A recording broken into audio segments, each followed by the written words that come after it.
Hi everyone, how are you? I hope you are doing well. आज हम पढ़ेंगे excretory products and their elimination. कैसे excretory waste बन रहा है, कैसे वो बाहर निकल रहा है। तो जो नाइट्रोजीनियस वेस्ट होता है, नाइट्रोजीनियस वेस्ट 3 टाइप के एनिमल्स होते हैं इसके बेसिस पे।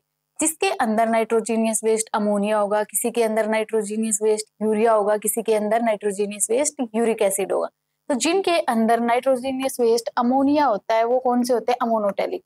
जिनमें अमोनिया होता है वो क्या होते हैं? अमोनोटेलिक। जिनमें यूरिया होता है उनको क्या बोलते हैं? यूरियोटेलिक।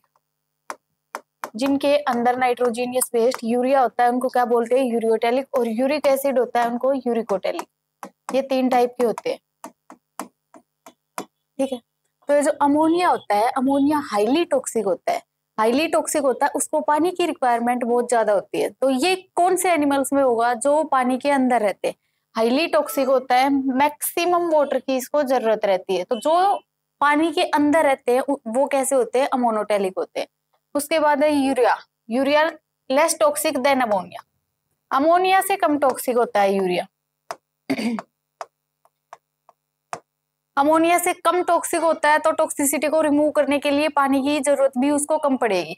लेस वाटर की रिक्वायरमेंट होती है, लेस देन अमोनिया। ये मैमल्स हमारे अंदर हम क्या होते हैं? यूरियोटेलिक। हम क्या है? यूरियोटेलिक। हमारे अंदर नाइट्रोजीनियस वेस्ट क्या होता है? यूरिया। उसके बाद है यूरिक एसिड। यूरिक एसिड होते हैं सबसे कम टॉक्सिक होते हैं, इनको पानी की जरूरत होती ही नहीं है। अगर होती भी है तो ना के बराबर होती है। किसमें होता है? बर्ड्स में, रेप्टाइल्स में। उनमें जो नाइट्रोजीनियस वेस्ट होता है वो पेलेट की फॉर्म में वो बाहर निकाल देते हैं, ठीक है। उसके बाद है ह्यूमन एक्सक्रिएटरी सिस्टम। इंसान के अंदर जो एक्सक्रिएटरी सिस्टम होता है, क्या होते हैं हमारे पास? किडनी। किडनी कैसी शेप की होती है? किडनी कैसी शेप होती है? बीन शेप होती है। 2 किडनी होती है हमारे पास, 2 किडनी होती है। किडनी की शेप कैसी होती है? बीन शेप होती है। बीन शेप किडनी होती है। ये क्या है? यूरेटर। यूरेटर जाके कहाँ ओपन होता है? ये यूरिनरी ब्लैडर में। यूरिनरी ब्लैडर में यूरिन स्टोर होता है। यूरिनरी ब्लैडर में यूरिन स्टोर होता है और यूरेथ्रा से वो बाहर निकल जाता है। तो किडनी किडनी की कितनी लेंथ होती है? कितनी किडनी की चौड़ाई होती है? कितनी उसकी मोटाई होती है? किडनी की लेंथ कितनी होती है? 10 से 12 सेंटीमीटर। किडनी की लेंथ कितनी होती है? 10 to 12 सेंटीमीटर। उसकी विड्थ कितनी होती है? 5 to 7 सेंटीमीटर। और थिकनेस कितनी होती है? मोटाई कितनी होती है उसकी? 2 से 3 सेंटीमीटर, ठीक है। Shape and colour of kidney. Kidney की शेप कैसी होती है? बीन शेप्ड होती है। कलर कैसी होती है? देखने में कैसी दिखती है? वो रेडिश ब्राउन कलर की किडनी हमारी दिखती है। किडनी का वेट कितना होता है? 120 से 170 ग्राम। वेट कितना होता है? 120 से 170 ग्राम। होती कहाँ पे है किडनी? कहाँ होती है? Last thoracic and third lumbar के बीच में होती है किडनी। किडनी कहाँ होती है? जो लास्ट थोरेसिक वर्टिब्रा होती है उसके और थर्ड लंबर के बीच में किडनी होती है। Towards the centre of the inner concave surface of kidney. एक नोच होता है और उसी नोच को बोलते हैं हाइलम। हाइलम क्या करता है? हाइलम के कोई भी चीज अंदर जा रही है, किसके थ्रू जा रही है? वो हाइलम के थ्रू। हाइलम के अंदर भी एक ब्रॉड फनल शेप स्ट्रक्चर होता है जिसको बोलते हैं रिनल पेल्विस। किडनी के अंदर 2 जोन होते हैं, कोर्टेक्स, मेडुला। 2 रीजन होते हैं, कोर्टेक्स और मेडुला। आउटर जोन कोर्टेक्स होता है, इनर जोन कौन सा होता है? मेडुला। तो जो मेडुला होता है वो कुछ फ्यू कोनिकल मासेस में डिवाइड होता है जिनको बोलते हैं मेडुलरी पिरामिड्स। ऐसा जो स्ट्रक्चर देखते हैं हम नेफ्रॉन का, ऐसे ऐसे बने हुए होते हैं उसके अंदर। ये क्या होते हैं? Medullary pyramids. इसका जो ये बाहर वाला रीजन होता है ये क्या होता है? बाहर जो होता है ये कौन सा रीजन होता है? Cortex region. अंदर जो होता है वो कौन सा होता है? मेडुला। अब ये जो कोर्टेक्स रीजन है इसका कुछ रीजन, ये क्या है? Medullary pyramids. इसका कुछ रीजन जो मेडुला के अंदर है उसको क्या बोलते हैं? Columns of बर्टीनी। क्या बोलते हैं उसको? Columns of बर्टीनी।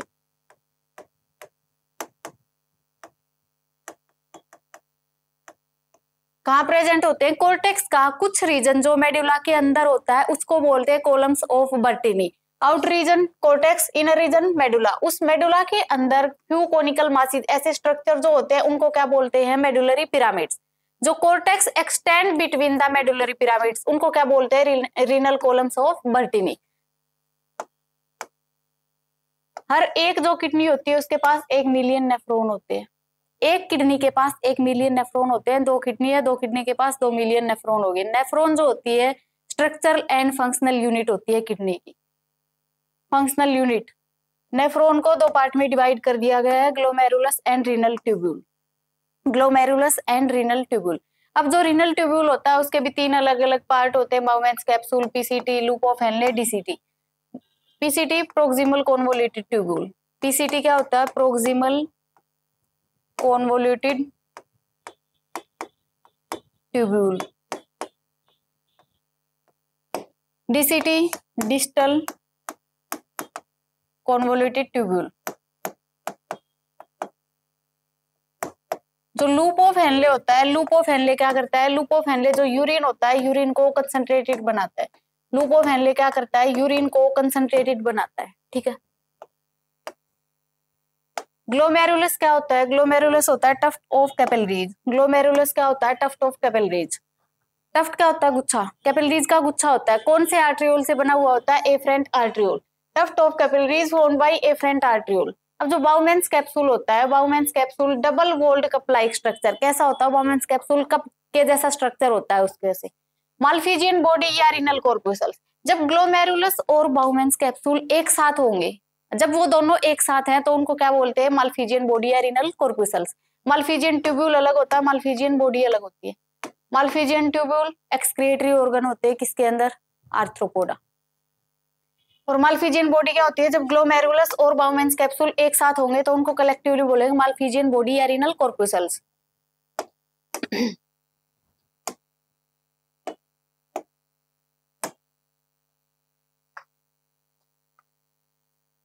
ये क्या है? Glomerulus. Glomerulus tuft of capillaries. Tuft of capillaries. Afferent arteriole, efferent arteriole. ये जो कप लाइक स्ट्रक्चर होता है इसी को बोलते हैं Bowman's capsule. PCT, loop of Henle, DCT और कलेक्टिंग डक्ट। अब यहाँ पे ब्लड की ऑस्मोलैरिटी होती है हमारी 300। ब्लड की ऑस्मोलैरिटी कितनी होती है यहाँ पे? 300, ठीक है। तो ये जो descending lymph of loop of Henley होती है, descending lymph of loop of Henle, और ये कौन सी होती है? Ascending lymph of loop of Henley. ये परमिएबल होती है। डिसेंडिंग लिम्फ जो होती है वो परमिएबल होती है पानी के लिए। Descending lymph of loop of Henley किसके लिए परमिएबल होती है? वाटर के लिए। अगर पानी के लिए परमिएबल है, यहाँ से पानी बाहर निकल जाएगा, पानी बाहर निकल जाएगा। अगर पानी बाहर निकलेगा तो ब्लड की ऑस्मोलैरिटी क्या होगी? बढ़ती जाएगी। पानी बाहर निकल रहा है, यहाँ क्या है हमारे पास? NaCl। NaCl है तो ब्लड की ऑस्मोलैरिटी यहाँ 300 से 600, 600 से 800, 800 से यहाँ आके कितनी हो जाती है? 1200, ठीक है। अब जो ascending lymph of loop of Henley होती है वो परमिएबल होती है NaCl के लिए। अगर वो NaCl के लिए परमिएबल है तो NaCl यहाँ से बाहर निकल जाएगा। NaCl के लिए परमिएबल है, NaCl बाहर आ गया। NaCl बाहर आ गया तो यहाँ पे जाके ब्लड की ऑस्मोलैरिटी दोबारा से कितनी हो जाती है? कम हो जाती है। अब कोई एक ऐसा केस है कि एक इंसान है जिसने पानी पिया ही नहीं है या फिर बहुत कम पानी पिया है, तो उसमें क्या होता है? यहाँ से वाटर की सप्लाई हो ही नहीं रही है, पानी की सप्लाई नहीं हो रही है, तो यूरिन कहाँ से बनेगा आगे? तो ये जो डीसीटी होता है, डीसीटी यहाँ पे एक हार्मोन आता है ADH, या इसको वैसोप्रेसिन भी बोलते हैं।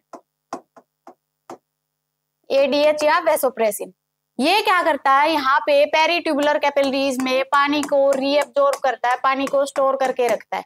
पेरीट्यूबुलर कैपिलरीज में वाटर को रीअब्जॉर्ब करता है, इलेक्ट्रोलाइट्स को रीअब्जॉर्ब करता है, ताकि यहाँ से जो यूरिन जाएगा, ऐसा जो केस होता है जिसमें पानी नहीं पिया है तो यूरिन जाएगा, यूरिन कैसा होगा? कंसंट्रेटेड।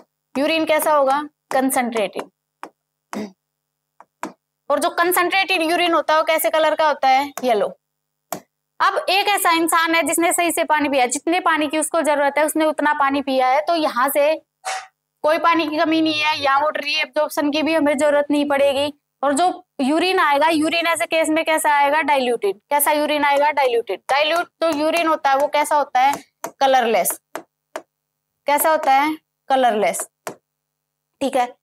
काउंटर करंट मैकेनिज्म जो पढ़ते हैं, काउंटर करंट किसको बोलते हैं? ये जो अपोजिट फ्लो हो रहा है ना, एक इधर जा रहा है दूसरा इधर जा रहा है, यही क्या बनाता है? काउंटर करंट बनाता है, ठीक है। ग्लोमेरुलस है, ग्लोमेरुलस क्या है? कैपिलरीज का गुच्छा है। वहां क्या है? Bowman's capsule. Bowman's capsule afferent arteriole, efferent arteriole. PCT, DCT, loop of Henle और कलेक्टिंग डक्ट। यहाँ पे ब्लड की ऑस्मोलैरिटी होती है 300, इसके अपोजिट में ब्लड फ्लो करता है, इसके अपोजिट ब्लड फ्लो करता है। अब मान लो यहाँ से ब्लड फ्लो हो रहा है तो यहाँ पे ब्लड की ऑस्मोलैरिटी यहाँ के 1200 होगी, तो इस 1200 को क्या हमारी बॉडी एक्सेप्ट करेगी? नहीं करेगी। तो यहाँ क्या करेगा, इसके पास तो पानी भी नहीं होता, फिर वो पानी कहाँ से मांगेगा? पानी मांगेगा वो लूप ऑफ हेनले से, लूप ऑफ हेनले उसको पानी दे देगा, ब्लड की ऑस्मोलैरिटी दोबारा से 300 हो जाएगी, उसके बाद हमारी बॉडी उसको स्वीकार कर लेगी। ठीक है। नेफ्रॉन दो टाइप के होते हैं, कोर्टिकल नेफ्रॉन और juxta medullary nephron. Cortical nephron उसका नाम भी छोटा है, उसमें लूप ऑफ हेनले भी छोटा होता है। Cortical nephron loop of Henley कैसा होता है? छोटा होता है। कहां से कहां तक होता है? Extend little to into medulla. Majority of nephrons होते हैं, जो मोस्टली नेफ्रॉन्स होते हैं 85%, वो सारे कौन से होते हैं? कोर्टिकल नेफ्रॉन्स होते हैं। 85% नेफ्रॉन कौन से होते हैं? कोर्टिकल नेफ्रॉन्स होते हैं। जक्स्टा मेडुलरी नेफ्रॉन, इसके अंदर, इसका नाम जितना बड़ा है ऐसा ही बड़ा है, इसके अंदर लूप ऑफ हेनले होता है। Loop of Henley very long, runs deeply into the medulla. सिर्फ 15% जो नेफ्रॉन होते हैं वही कौन से होते हैं? जक्स्टा मेडुलरी नेफ्रॉन होते हैं। 85% cortical nephron, loop of Henley कैसा होता है? छोटा होता है। 15% कौन से होते हैं? Juxta medullary nephron, loop of Henley बहुत बड़ा होता है।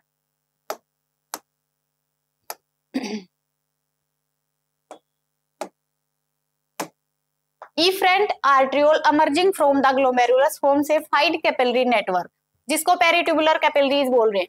पेरिट्यूबुलर कैपिलरीज डीसीटी हमने पढ़ लिया है। डीसीटी के अंदर एक हार्मोन आएगा एडीएच या वैसोप्रेसिन, वो क्या करेगा? पेरिट्यूबुलर जो कैपिलरीज होती है उनमें वाटर को रीएब्जॉर्ब करेगा, उनकी हेल्प से वो वाटर और इलेक्ट्रोलाइट को रीएब्जॉर्ब करेगा।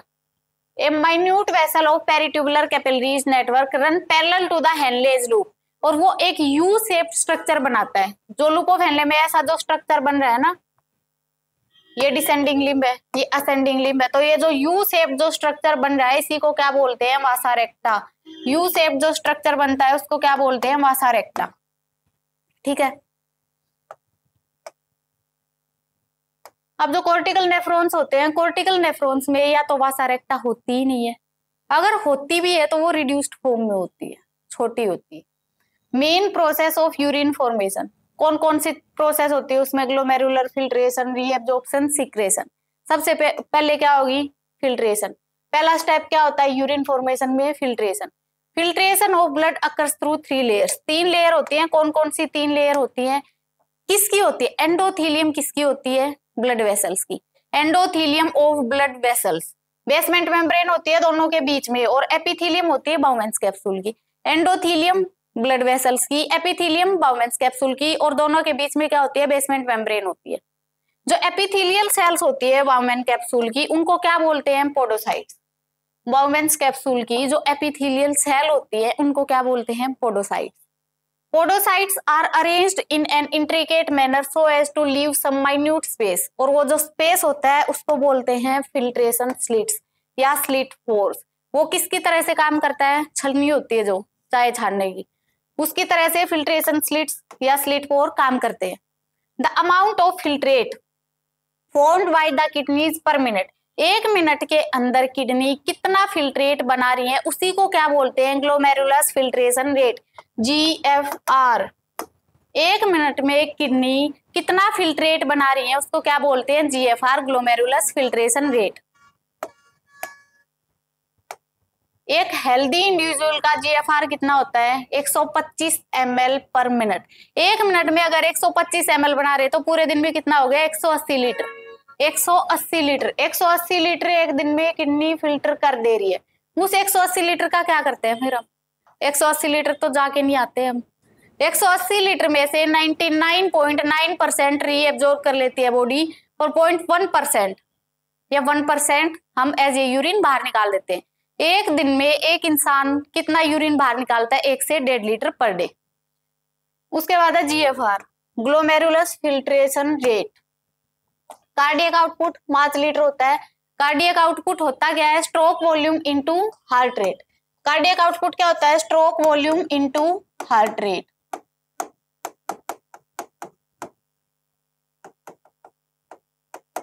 ठीक है।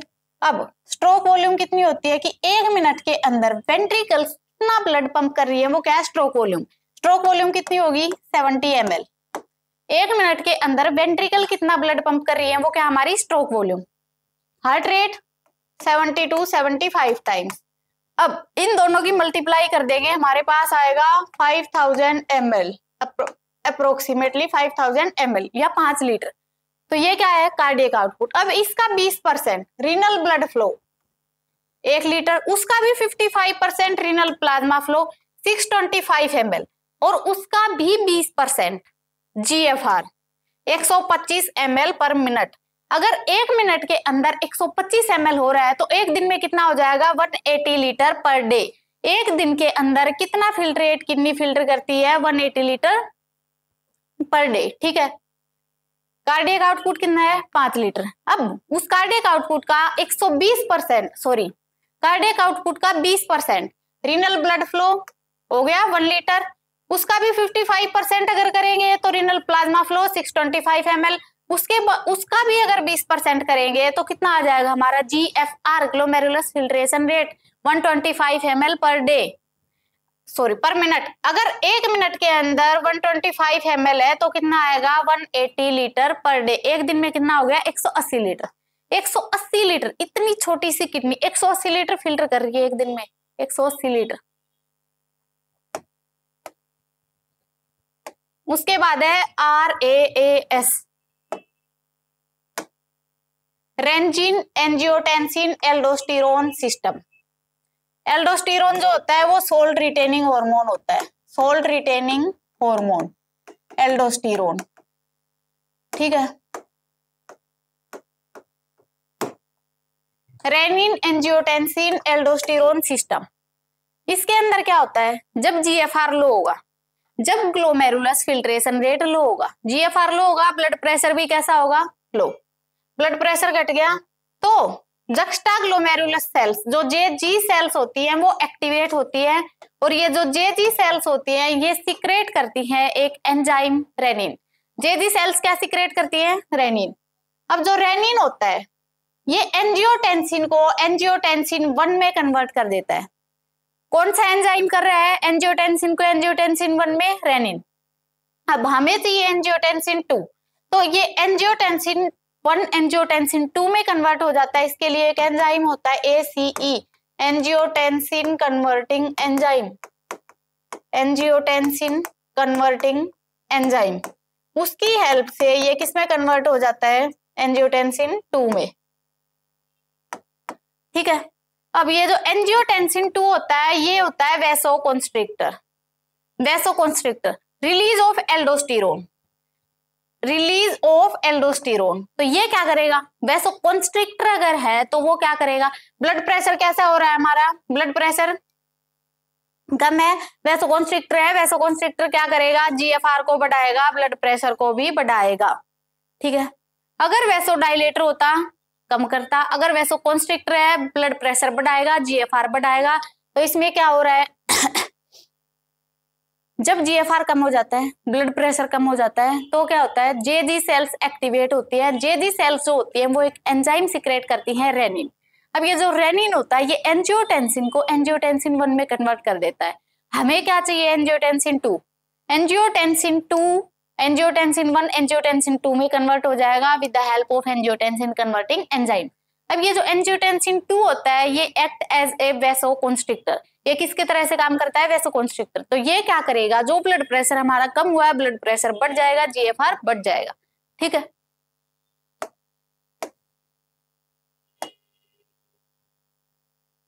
उसके बाद है reabsorption of different tubules.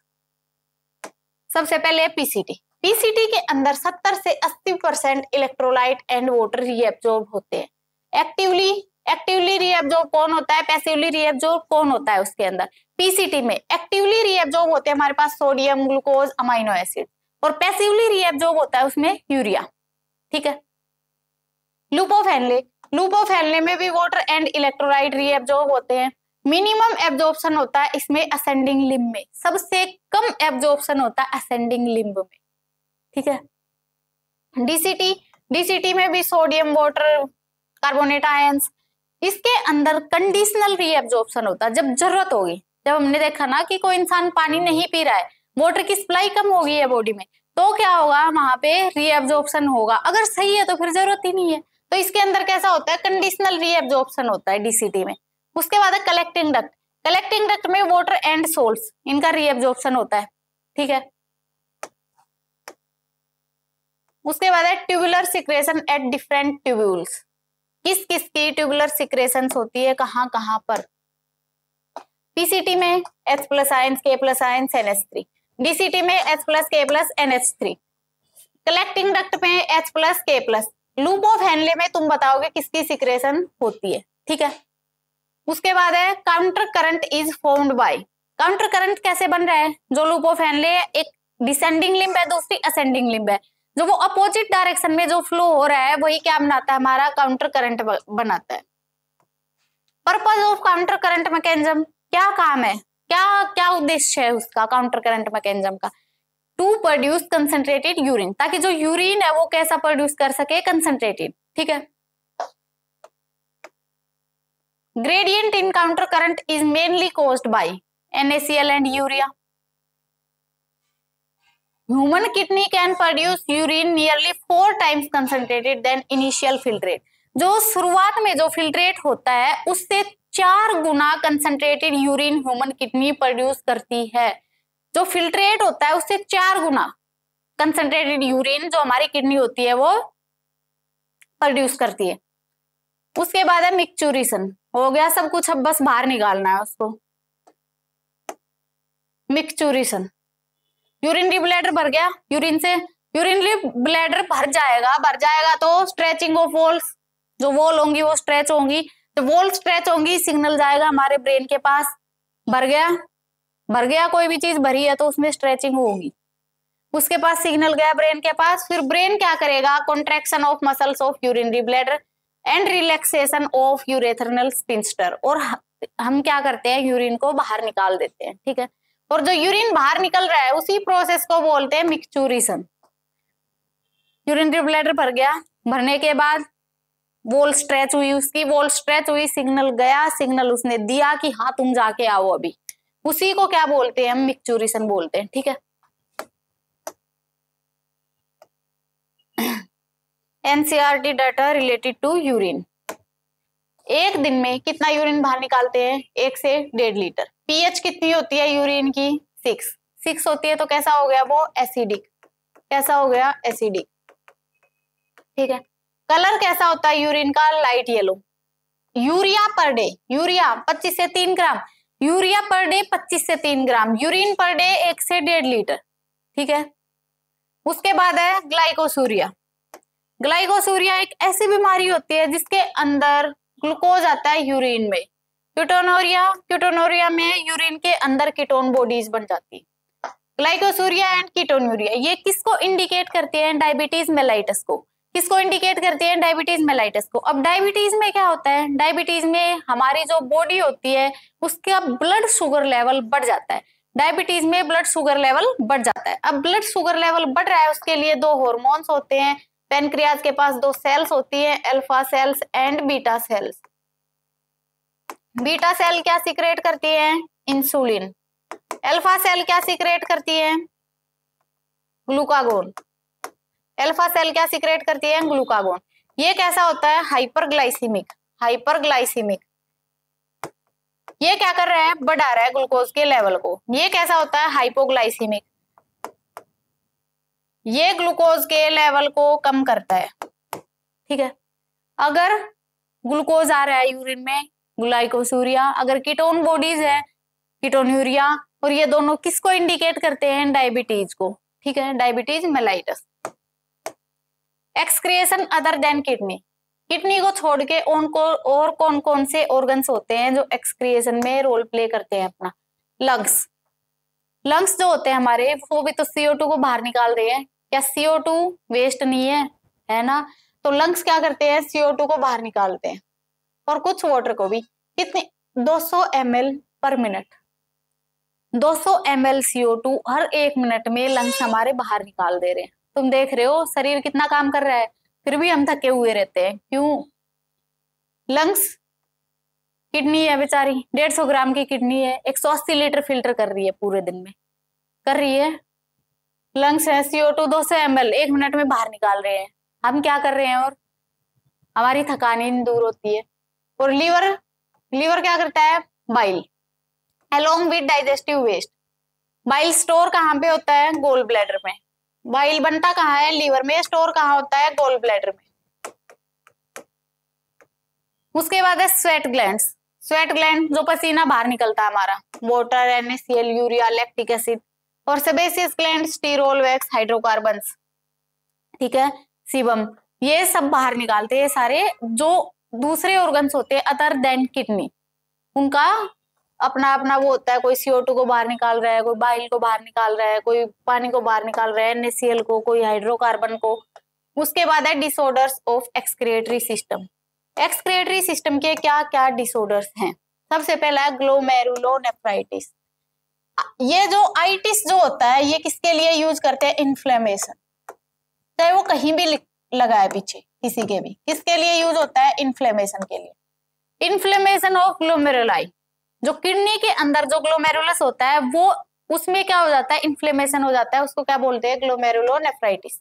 Renal कैल्कुली, पथरी बोलते हैं जिसको, किडनी स्टोन हिंदी में क्या बोलते हैं, पथरी। किसकी बनी हुई होती है ये, calcium oxalate, stone of crystallised salts, calcium oxalate.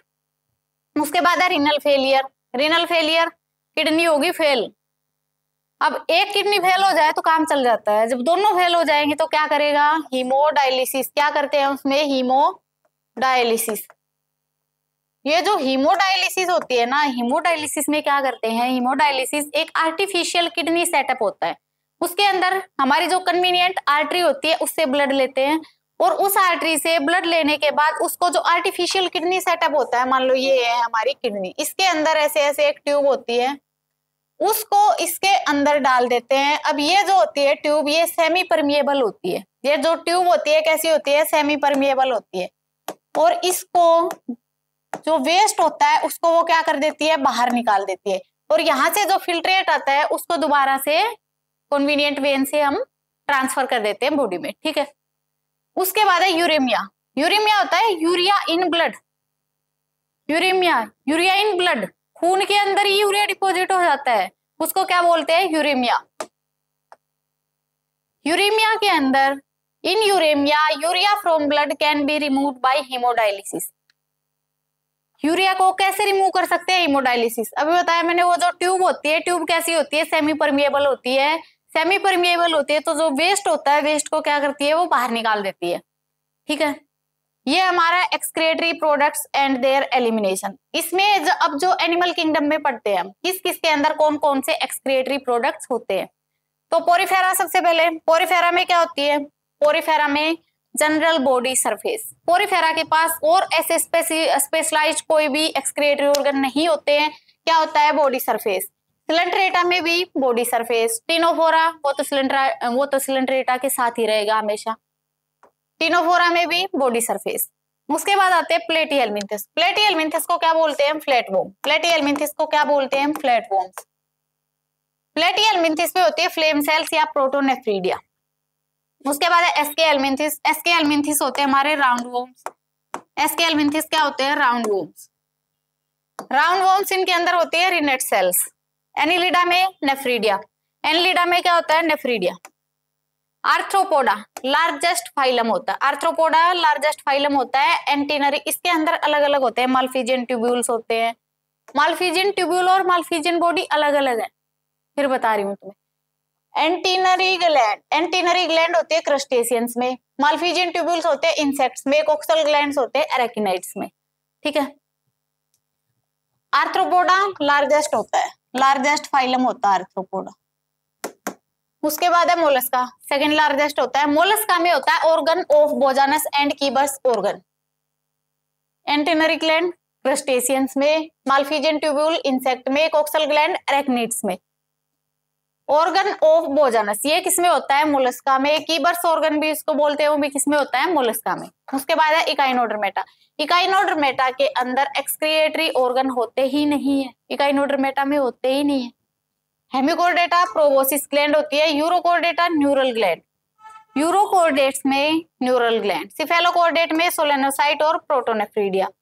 Vertebrata में होती है किडनी। वर्टिब्रेट में क्या होती है? किडनी। चाहे उसमें साइक्लोस्टोम्स है, चाहे फिशीज है, एम्फीबियंस है, बर्ड्स है, मैमल्स है, कुछ भी है, सबके अंदर क्या होती है हमारे अंदर? किडनी। ठीक है, ये हमारा excretory products and their elimination. Thank you.